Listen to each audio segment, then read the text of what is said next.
여러분 안녕하세요, 한수정입니다. 오늘은요 여러분에게 대화 잘하는 법, 그리고 이 대화가 일과 사랑에 어떻게 영향을 미칠 수 있는지 이것도 좀 알려드리려고 합니다.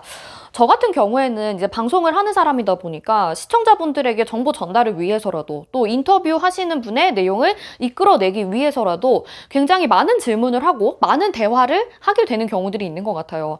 특히 경제방송 진행하면서는 전문가님의 어떤 주식에 대한 기법, 시장에 대한 전망 이런 것들을 들어야 되기 때문에 제가 질문하고 그 이야기를 듣는 역할을 굉장히 많이 했었거든요. 그래서 그런지 저는 좀 대화 스킬이 그 방송을 진행하면서 좀 많이 늘어나지 않았나라는 생각을 하게 됐는데, 이 책이 서점에서 딱 보이더라고요. 일잘러의 말센스라는 책이었습니다. 그래서 여러 가지 자기 개발서들 중에서 제가 이게 딱 눈에 띄었는데, 여기에 대화 잘하는 방법, 그리고 좋은 대화와 안 좋은 대화 이런 것들이 정리가 좀 되어 있더라고요. 그래서 요걸 기반으로 저의 경험담도 말씀을 드리려고 합니다.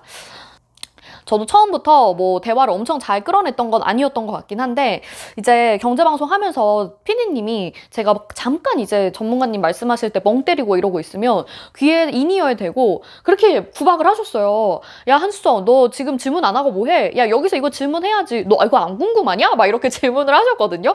근데 그 당시에는 그게 좀 스트레스적으로 다가왔지만, 사실 생각해보면 그 당시에 제가 그렇게 노력을 했기 때문에 상당히 대화의 폭이 좀 넓어지고 질문을 하는 정확한 타이밍과 센스도 생겼던 것 같아요. 이 질문을 정확하게 해줘야지 시청자분들도 혼란을 안 느끼거든요. 여기에서 뭔가 좀 궁금한 부분이 생겼어. 시청자분들도 궁금하실 것 같아. 아니면 내가 다음 내용을 이어가기 위해서는 이걸 한 번 더 짚고 넘어가야 될 것 같아 라고 한다면 그 부분을 꼭 질문을 해야 되기 때문에 그 다음으로 넘어갈 때의 흐름상 문제가 없어지는 거겠죠. 그래서 일잘러의 말센스라는 게 바로 그런 것 같아요. 일을 잘 하려면 뭔가 내가 정확하게 이해를 하고 있어야 되고, 그리고 그 다음 단계로 넘어가기 위해서 그 질문을 드리는 거잖아요. 그 단계를 우리가 한번 정리해보면 어떨까 싶습니다.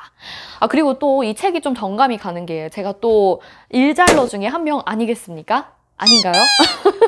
아니, 예전에 인스타그램에서 제가 그 스토리 질문으로 저 아나운서 아니었으면 뭐 했을 것 같아요? 이렇게 질문을 남겼었는데, 꽤 많은 분들이 수정이는 일을 잘하니까 아마 뭐 대기업 인사팀 같은 데서 근무하지 않았을까 이렇게 얘기를 하시더라고요.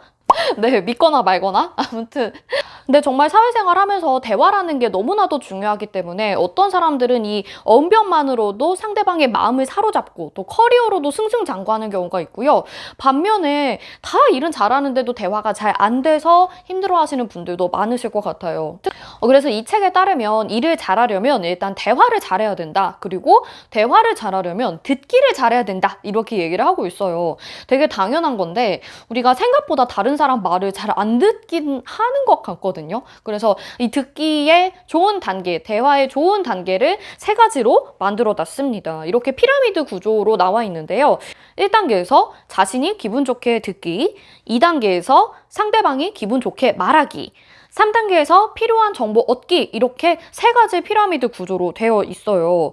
결국에는 내가 기분 좋게 관심 있게 들어야 상대방도 기분 좋게 말을 할 수가 있다라는 거죠. 이게 되게 당연한 건데 우리가 남의 말을 듣기 위해서 참 에너지를 안 쓰고 있는 것 같기는 해요. 근데 이 책에서 보면 그렇다고 뭐 억지로 굉장히 과장해서 리액션을 할 필요는 없다. 그리고 모든 내용을 다 이해할 필요도 없다. 왜냐하면 3단계 우리는 필요한 정보만 얻으면 되니까 이렇게 설명을 하고 있어요. 그래서 상대방이 말을 할 수 있게, 기분 좋게 말할 수 있게 우리는 분위기만 깔아주면 되는 거예요.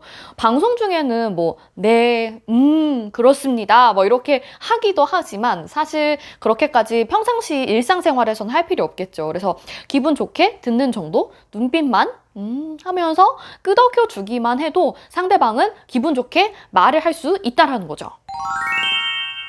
자, 그러면 2단계와 3단계를 통해서 우리는 그 사람이 말을 하는 걸 듣고, 기분 좋게 말하는 걸 듣고 필요한 정보를 얻었어요.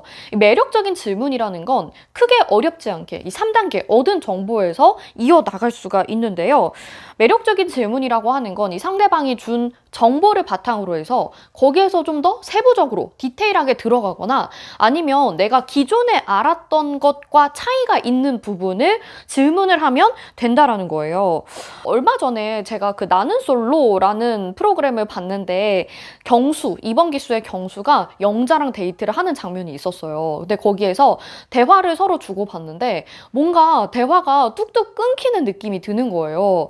그래가지고 뭔가 왜 이렇게 답답하지? 뭐 이런 생각들을 했는데 그 포인트가 이 책에 정확하게 적혀 있더라고요. 이 책에서 나쁜 대화에 대해서도 설명을 하고 있는데 이 나쁜 대답이라고 하는 건 일문일답의 형식이라고 하더라고요. 우리 막 예전에 싸이월드 감성으로 일문일답, 자문자답 이런 거 했었잖아요. 그래서 내 이름은 한수정, 내 혈액형은 A형, 내가 살고 있는 곳은 수원 막 이런 식으로 대답하는 글들이 있었거든요. 그런 것들은 결코 좋은 대화가 아니다. 대화라고 할 수가 없다라는 거죠. 그래서 여기에 안 좋은 대화의 예시가 나와 있는데 이제 A라는 사람이 좋아하는 음식은 무엇입니까? 라고 B라는 사람한테 물어봤어요. 그래서 B가 핫케이크요 이렇게 대답을 했는데 그 다음에 핫케이크에 대한 질문을 하는 게 아니라 바로 다음 질문으로 넘어가는 거죠. 휴일에는 무엇을 하나요? 하면 영화를 봅니다. 이렇게 하고 또 다음 질문, 어디 출신인가요? 도쿄 출신입니다. 이렇게 대답이 일문일답으로 끝나는 것은 결코 좋은 대화라고 할 수가 없다라고 합니다.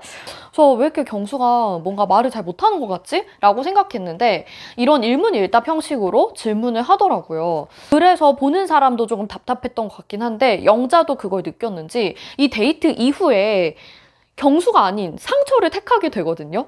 그래서 여러분들도 혹시 내가 질문을 잘 못하고 대화를 잘 못 이끌어내는 게 이렇게 일문일답 형식으로 대화를 이어나가고 있는 것 아닌지 그 대화의 구조를 한번 생각해 보시면 도움이 많이 되실 것 같아요.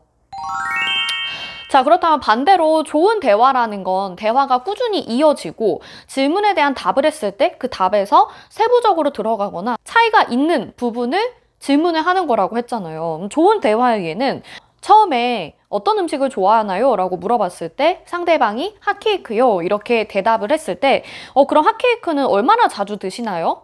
아니면 핫케이크는 뭐 집에서 드시나요? 밖에서 사 드시나요? 직접 만드실 수 있나요? 이런 식으로 핫케이크에 대한 질문을 해줘야 된다라는 거죠. 그래서 이렇게 질문을 잘 하게 되면 상대방은 이 사람이 내 말을 잘 듣고 있구나, 잘 이해하고 있구나 라는 것에 안도감을 가지고 신뢰감을 가지게 된다라고 해요. 그래서 이게 바로 좋은 대화로 이어질 수가 있는 거죠. 여러분도 소개팅을 하셨을 때 뭔가 이런 경험 있지 않나요? 이 사람하고는 대화가 잘 됐는데 저 사람하고는 대화가 좀 안 되는 것 같다라고 느끼는 경우들이 있었을 거예요. 저도 그랬는데 그런 경우에는 물론 이 사람이 대화 스킬이 좀 없는 경우도 당연히 충분히 있을 수 있긴 하겠지만 사실 나나 아니면 상대방이 그다지 관심을 크게 갖지 않아서 내가 말하는 것을 제대로 듣지 않았다던가 아니면 내가 말을 하는데 기분 좋게 듣고 있는 그 자세가 되어 있지 않기 때문에 대화가 잘 끊기는 게 아니었나? 라는 생각을 좀 하게 되더라고요.